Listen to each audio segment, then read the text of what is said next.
Hey guys, Tepcocyclerepair, big news. So I got a new bike, personal, this is mine. So you guys have seen my videos before. I got that Beta 200, that was a 2021 model. I really liked the Beta and I sold it and everyone said, oh, I just needed the money. I didn't need the money. I liked the Beta, it just didn't fit into the type of riding that I do. I do some slower hill climbs, technical, no run up, hill climbs, stuff that you need a little more torque than the 200 was able to give me. And I spent a lot more time spinning and riding it like a 125, and it just wasn't as enjoyable. Now, when the trails opened up and the single track was fast, the bike flowed really nice, and it was just it was a really nice bike for that. It just didn't fit into the things that the way that I rode. Now, there's better riders than me that can ride it up those hills. I'm not saying you can't do it. It's just for everybody. You have your own riding style, and there's things that you like, and not every bike fits it. So I let the Beta go. Great bike. And then I got this. I rode this around yesterday, and it's absolutely perfect, and it's such a nice bike. Let me show you.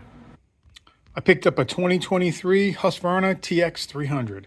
Now, I wanted a 23 because I wanted the throttle body injection, I wanted the newer chassis, I wanted all the stuff that the 23 model came with. It came with a bunch of different things than the 22 did. This bike right here is super light. It feels really light. When you ride it around, it's such a good bike. The response, the throttle, the fuel injection, everything on it is amazing.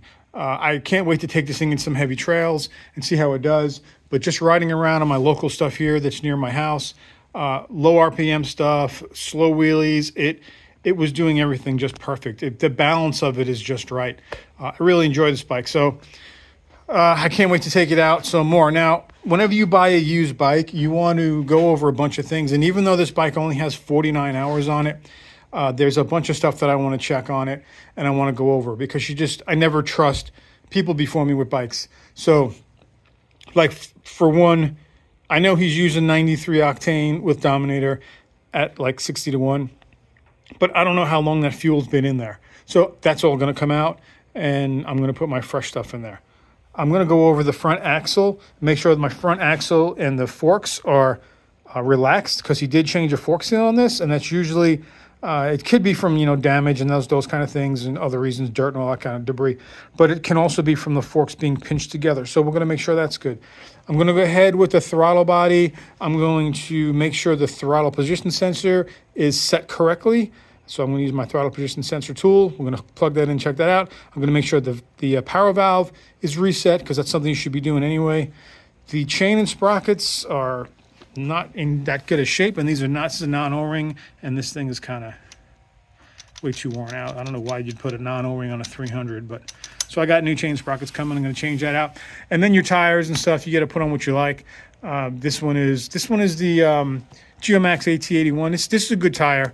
People like these. I like the Kenda Ibex tire. So I'm probably going to I want to try something a little different in the woods. So the terrain I've been riding is a lot of roots, a lot of rocks, a lot of climbs that have no run up. So I need a lot of traction. So we're going to try that.